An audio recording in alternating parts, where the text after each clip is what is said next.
This review copy was provided by Nintendo.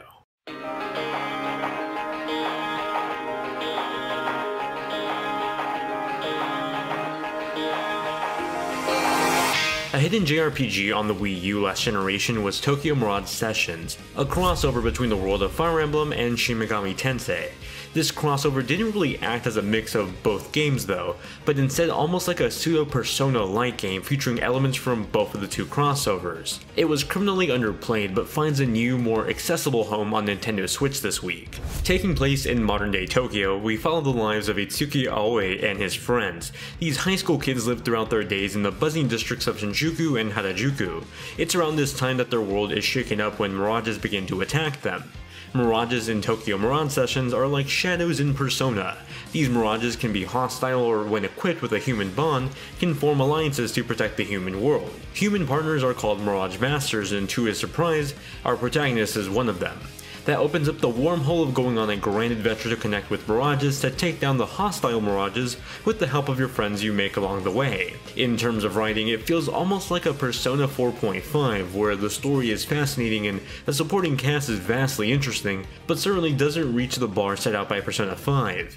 Then again, Tokyo Mirage Sessions was released about a year before Persona 5 originally released, and you can see a lot of those stepping stones between 4 and 5 in this title. As compared to those 80+ hour games, this story is bite-sized in comparison at only 30 hours, though at a leaner and more straightforward pace. Re-experiencing the story on Nintendo Switch, this lighter JRPG feels right at home as a portable title. I describe Tokyo Mirage Sessions as Persona 4.5, and that's most apparent with its gameplay. Back in 2015, Tokyo Mirage Sessions was the Persona formula on an HD console for the first time. Sure, we've had HD Atlus games before with Catherine, but despite not being called Persona, Tokyo Mirage Sessions was essentially Persona, but with the main cast being focused around high schoolers and idols, while the Personas now being Fire Emblem Mirages.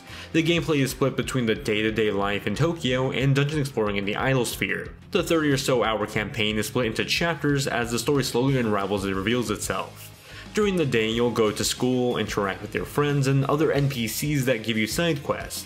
Shops around the many districts of Tokyo sell accessories that can then aid you in battles and dungeon exploring during the Idolsphere sections. That's the other half of the gameplay, where most of the action takes place. The Idolsphere is Tokyo Mirage Sessions' take on dungeons, but unlike Persona 4, they're specifically designed, though not to the extent as Persona 5.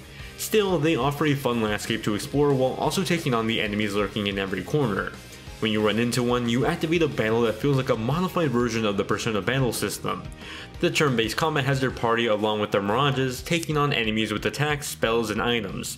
They're essentially the equivalent to attack skills and items in other Atlus RPGs. Like their other RPGs, enemies have weaknesses, and if a weakness is hit, then you'll activate a session skill based on the attack used. These sessions can be chained with other members in your party, letting you continue a combo if you land an effective hit on an enemy.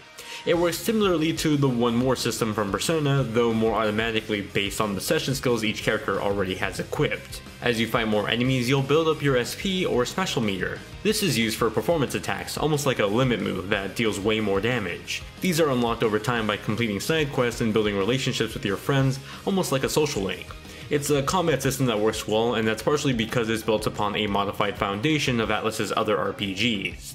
The new content with this release is cool, but also pretty subpar.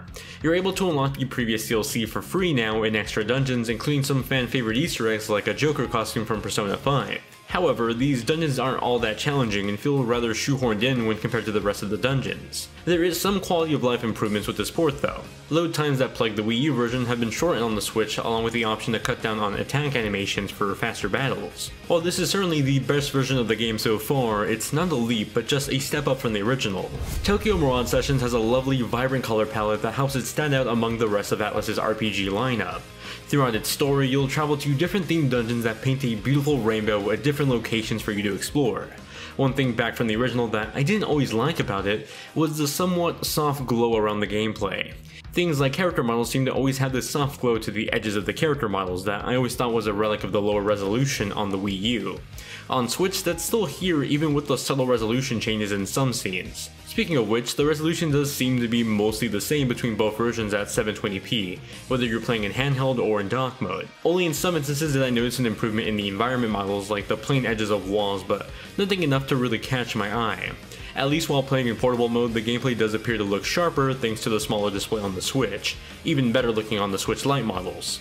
As far as the animated cutscenes go, these haven't degraded a bit, and the anime art style still looks as marvelous as it did back on the Wii U. Japanese idol music isn't really my thing, but boy does Tokyo Mirage Sessions make me rethink that. I'm sure the theme and music of Japanese idols will get some people to turn away from this title, but I wouldn't recommend making that mistake. Tokyo Mirage Sessions music slaps. Reincarnation performed by Najo Yoshino is a fantastic pop anthem that is as memorable as some of Atlus's other RPG soundtracks.